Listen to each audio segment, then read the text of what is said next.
How to make business card on Picsart tutorial.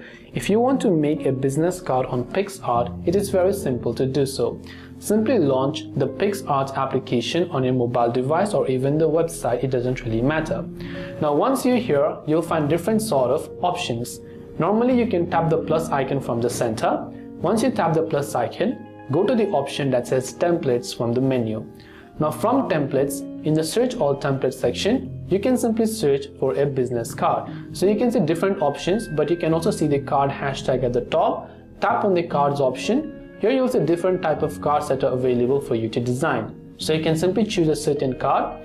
Now some of the card is actually a premium template, so you might want to upgrade to it, but if it is a free one, normally you can customize it without any issues. So you can just tap on this particular icon and then you can select that card and then you can customize it and replace the logo with your logo. You can change the text with your text and then you will be able to customize a lot of other different options. This is how you can make a business card on Picsart. I hope this video helped you. If you have any questions, feel free to leave them down. Thanks for watching and see you in the next video.